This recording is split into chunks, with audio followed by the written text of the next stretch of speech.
I still remember that night like it's burned into my skin. The air thick and hot, the streetlights flickering like they were warning us of something. Down in Bayfield, yeah, that forgotten stretch of town where buses stop running. After dark, little Kiana was just trying to walk home from school, holding that ragged notebook like it was a treasure chest. She was 12, small as a sparrow, wearing plastic sandals and humming a song about home under her breath. You could smell cut grass and gasoline mixed together, a poor kid's lullaby on a long road. She didn't see the patrol car at first. Nobody does. It slid in slow like a shark under a dock. Officer Ray Donovan, big man drunk, eyes hand already on his baton, rolled the window down and stared. "What's in that bag, huh? You hiding something?" His voice slurred, but it cut through the night. Kiana froze. "It's just my school notebook," she whispered, clutching it tighter. Windows cracked open, up and down the block, then shut just as fast. That's how it always happens, folks peeking from behind curtains, praying not to be noticed. Ray stepped out, boots scraping concrete. He yanked the notebook from her hands, pages scattering like frightened birds. "Notebook, huh? Smells like drugs from here." She stammered, "I'm just going home." He leaned down, his breath sour, his eyes cold. "Don't lie to me. Do you know who I am? One snap of my fingers and you'll be on your knees." It wasn't even a threat. It was a ritual he'd done before, a line rehearsed in his head. Kiana's hands trembled, her lips moving, but no sound coming out. She'd never been in trouble a day in her life. And then cracked the baton, came down across her small shoulder. She gasped, a sound so small it barely reached the empty street. He roared, "Stay down," and swung again, this time catching her temple. Blood spilled onto the pavement, seeping into the torn pages of her homework. That notebook had her spelling lists, her doodles, a thank you note to her mom. Now it was turning crimson under his boots. Kiana tried to crawl, whispering, "I didn't do anything." But the words disappeared into his shouting. A woman opened her door down the street, screamed, "She's just a child." Ray pointed the baton at her. "Step forward and you join her in the morgue." The door slammed shut. What Ray didn't see was a teenage boy pressed against the lamppost phone, shaking in his hand.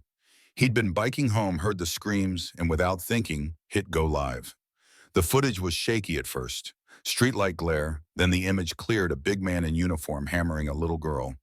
Comments started with question marks, then turned to outrage. "Is this real? Someone call an ambulance, justice for Kiana."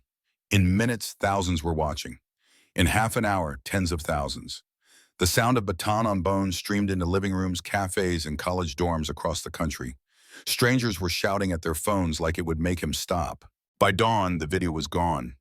Deleted. Accounts locked, suspended, posts wiped clean. The phrase "they silenced the internet" started rolling through Bayfield like smoke.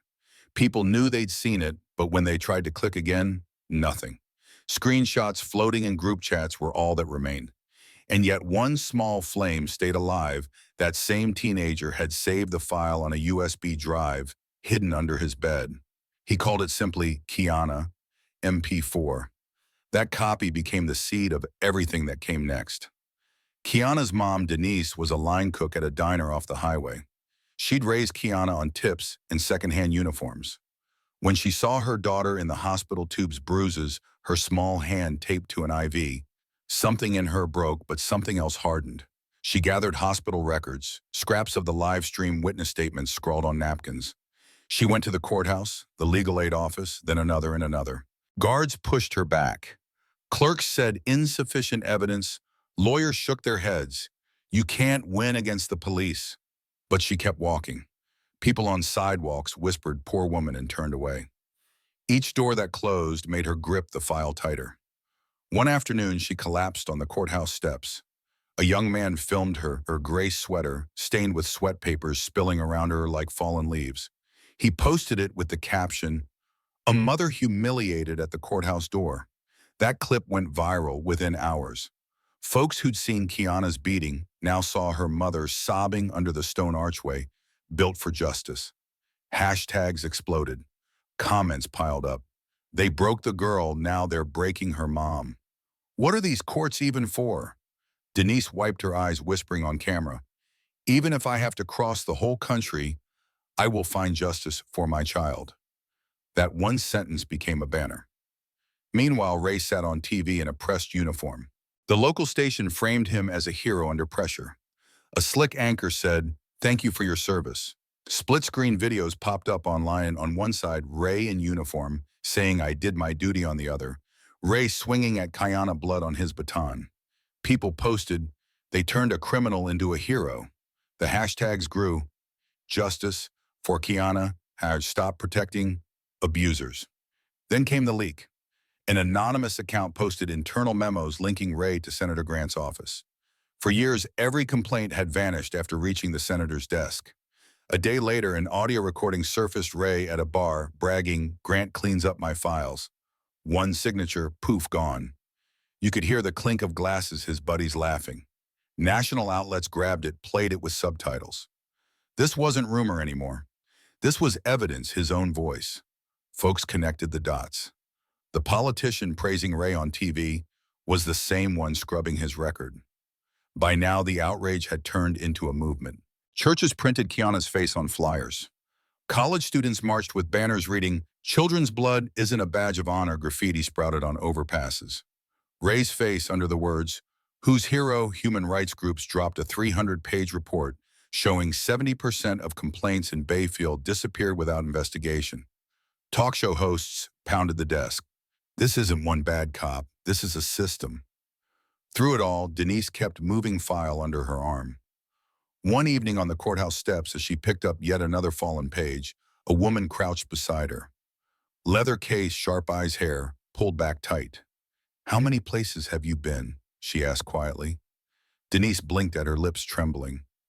"More than a dozen." They all laughed. The woman nodded. "My name's Carla Vaughn. I've been fighting these cases 20 years. If you still want to keep going, I'm with you." Denise hesitated, then nodded.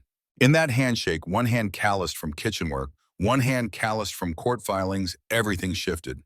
For the first time, Denise felt she wasn't screaming into a void. Carla started working the phones. The USB copy moved from the teenager's sneaker box to encrypted drives. Independent reporters flew in.